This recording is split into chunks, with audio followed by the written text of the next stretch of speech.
সোমনাথ দেকে পানিহাটি পৌরসভার চেয়ারম্যান করে পুরস্কৃত করলেন আমাদের রাজ্যের মাননীয় মুখ্যমন্ত্রী। কিসের জন্য পুরস্কৃত? কারণ আরজি করের ঘটনা, অভয়ার খুন এবং ধর্ষণের ঘটনায় একদম খুব তড়িঘড়ি নিজের ঘাড়ে সমস্ত দায়িত্ব নিয়ে দ্বিতীয় পোস্টমর্টম না করতে দিয়ে অনেকগুলো দেহ সৎকারের জন্য অপেক্ষা করছিল শ্মশানের, সমস্ত কিছুকে টপকে গিয়ে পুলিশকে দিয়ে গোটা জায়গাকে ঘিরে রেখে অতি তৎপরতার সাথে মৃতদেহকে দাহ করিয়ে দিয়েছিলেন যিনি, অভিযোগ অর্থাৎ নির্যাতিতার মা বাবা যে অভিযোগ করেছেন, এবং শুধু অভিযোগ নয়, আমি একটু জাজমেন্টটা ফের দেখছিলাম, অর্থাৎ শিয়ালদা কোর্টে যে মামলা হয়েছে তার 23 নম্বর পাতাতেও এই সম্পর্কিত বয়ান রয়েছে। মৃতার বাবার, নির্যাতিতার বাবার এই সম্বন্ধিত বয়ান আছে। আমি সেই বিষয়তে পরে আসছি। কিন্তু কেন সোমনাথ দেকে নিয়ে আমরা আলোচনা করছি? সোমনাথ দেকে নিয়ে আলোচনা করছি তার কারণ সোমনাথ দে হচ্ছেন তৃণমূল কংগ্রেসের নেতা, পানিহাটি পৌরসভার একজন কাউন্সিলর ছিলেন। পানিহাটি পৌরসভায় যিনি চেয়ারম্যান ছিলেন তিনি পদত্যাগ করবার পরে পানিহাটি পৌরসভায় সোমনাথ দেকে নতুন করে চেয়ারম্যানের দায়িত্ব দিয়েছেন। এখন দেখুন, তৃণমূল কাকে চেয়ারম্যানের দায়িত্ব দেবে সেটা তৃণমূলের আভ্যন্তরীণ বিষয়, কিন্তু কাকে দায়িত্ব দেয়া হলো, বেছে বেছে সেই ব্যক্তিকে দায়িত্ব দেয়া হলো যার বিরুদ্ধে অভিযোগ আরজি করের ঘটনার যে ডাক্তারবাবু, যে ডাক্তারকে খুন করা হয়েছিল, ধর্ষণ করা হয়েছিল হাসপাতালের মধ্যে, এবং খুব তড়িঘড়ি দ্বিতীয় পোস্টমর্টম না করতে দেওয়ার জন্য দেহ সেখান থেকে তুলে নিয়ে গিয়ে পানিহাটিতে তার বাড়িতে নিয়ে গিয়ে তৃণমূল এবং পুলিশ গোটা এলাকাকে ঘিরে রেখে দিয়ে পরবর্তীকালে একদম তড়িঘড়ি ডেড বডি নিয়ে চলে যাওয়া হয় আড়িয়াদাহের ঘাটে, এবং সেখানে বাদবাকি লাইনে যত মৃতদেহ ছিল সেই মৃতদেহগুলোকে লাইনে দাঁড় করিয়ে রেখেই টপকে গিয়ে সেখানে বার্নিং ঘাটে গিয়ে দেহ দাহ করে রাখা হয়। আমি 23 নম্বর পাতার প্যারাগ্রাফ 3টে আপনাদের স্ক্রিনে এখন দেখতে পাচ্ছেন। আমি খালি 3টে পয়েন্ট একবার আমি পড়ে দিচ্ছি।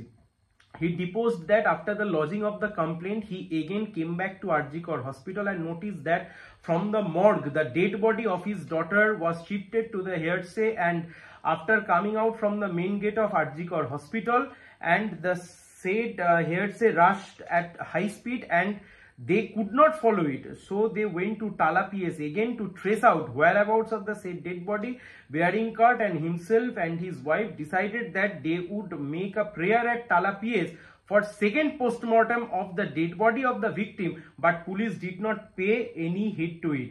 At around 10 PM, they came back to their residence, and at that time, local MLA Nirmal Ghosh, Sanjeev Mukherjee took the DC North first floor of his premises. The DC North gave him a packet, stated that some liquid cash was there for their purpose, but he had refused to accept the same. It was his evidence that after performing at the last rituals, the police personnel hurriedly took all the dead body to crematorium, and thereby breaking the QE, the dead body of his daughter was taken for cremation and cremation certificate was issued.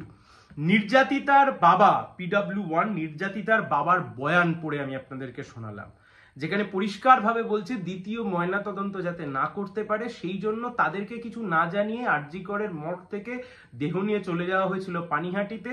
সেখান থেকে পুলিশের কর্তারা, local MLA এবং যে সোমনাথ দেকে নিয়ে আমরা কথা বলছি তাদের উপস্থিতিতেই সোজা সেখান থেকে আড়িয়াদাহের ঘাটে নিয়ে যাওয়া হয়।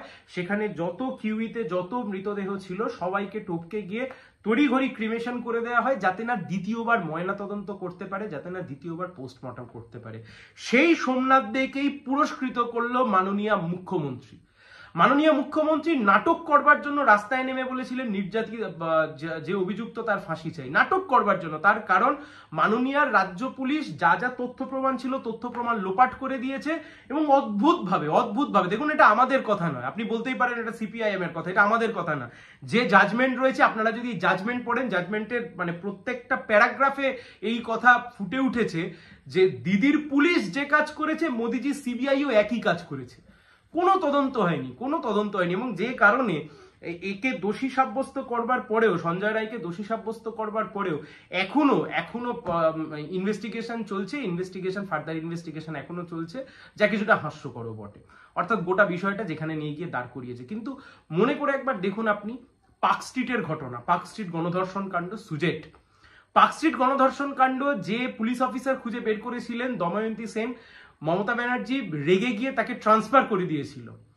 আর সেই সময়তে কাদের খান অর্থাৎ পার্ক স্ট্রিট গণধর্ষণ কাণ্ডে যারা অভিযুক্ত ছিল তার মধ্যে ছিলেন নুসরাত জাহান, তার বয়ফ্রেন্ড। নুসরাত জাহান মানে টলিউডের অভিনেত্রী, নুসরাত জাহান তার বয়ফ্রেন্ড। সেই টলিউডের অভিনেত্রী দিনের পর দিন এই কাদের খানকে শেল্টার দিয়েছেন, এমন খবর গোটা বাংলার বহু খবরের কাগজে প্রচারিত হয়েছে, বহু খবরের কাগজে প্রচারিত হয়েছে। সেই নুসরাত জাহানকে লোকসভা ভোটে প্রার্থী করে লোকসভার সাংসদ বানিয়েছিলেন মমতা ব্যানার্জি। আর আজকে এই খুন ধর্ষণের ঘটনা, যে ঘটনার বিরুদ্ধে গোটা পশ্চিমবাংলার মানুষ রাস্তায় নেমেছিলেন, মা বোনেরা রাস্তায় নেমেছিল বিচারের জন্য, আপামর জনসাধারণ রাস্তায় নেমেছিলেন বিচারের জন্য, সেই লজ্জাজনক ঘটনা যা বাংলার মাথা হেট করিয়ে দিয়েছে গোটা দেশের কাছে, গোটা বিশ্বর কাছে, সেই ঘটনায় দ্বিতীয়বার ময়নাতদন্ত করতে পারেনি। ময়নাতদন্ত করতে পারলে আরো অনেক কুকীর্তি হয়তো বাইরে বেরিয়ে চলে আসতো, আর আরো সত্য উদ্ঘাটন হতো।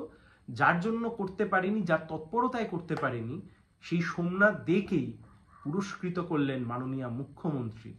এক রাশ ধিক্কার। নির্যাতিতার বাবার চোখের জল মোছানোর ক্ষমতা মমতা ব্যানার্জির ছিল না কোনোদিন, আজও নেই।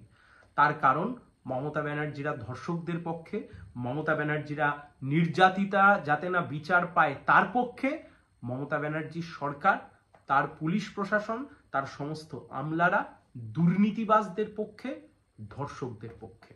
বাংলার জন্য, বাংলার গণতান্ত্রিক ব্যবস্থার জন্য, সংসদীয় গণতন্ত্রের ইতিহাস, পৌরসভা, লোকাল অ্যাডমিনিস্ট্রেশন সবকিছুর জন্য আরো একটি কালো দিন।